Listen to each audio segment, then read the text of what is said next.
வணக்கம். நாங்கள் வந்து மதுரை மாவட்டம் கிழக்கு தொகுதியிலேருந்து வர்றோம்.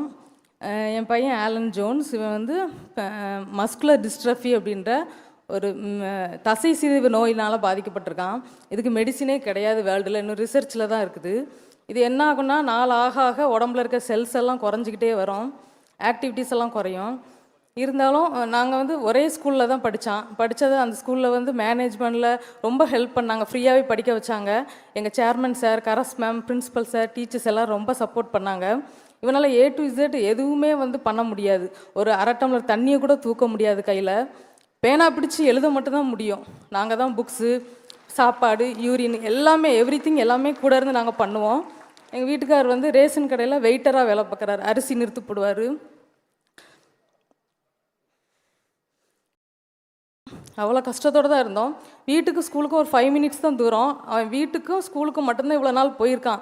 ஃபஸ்ட்டு டைம் இதான் இவ்வளோ தூரம் ஒரு 400-500 கிலோமீட்டர் ட்ராவல் பண்ணி வந்திருக்கான். அதுவும் விஜய் அண்ணா வந்து எங்களுடைய மாவட்ட செயலாளர் வந்து எங்களை தேடி இவன் வந்து இவ்வளோ படித்து இவ்வளோ மார்க் எடுத்துக்கான்னு சொல்லி கண்டுபிடிச்சி வீட்டுக்கே வந்து ரொம்ப கௌரவிச்சாங்க. ரொம்ப வந்து சந்தோஷமாக இருக்குது. ஏன்னா இதான் ஃபஸ்ட் டைம் வந்து எல்லாருமே அன்னை வந்து கீழே போய் தான் வந்து பொண்ணாடை பற்றி எல்லாமே பண்ணாங்க. நான் வந்து ரொம்ப ஆசைப்பட்டேன் ஸ்டேஜுக்கு வந்து நான் பண்ணணும் அப்படின்ட்டு. ரொம்ப தேங்க்ஸ் அண்ணா.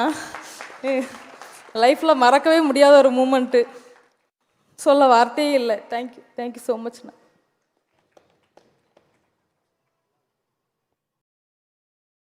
வாழ்க்கையில் மேலே போகணும் என்ற எண்ணம் தம்பிக்கு ஆழமாக இருக்கிறது.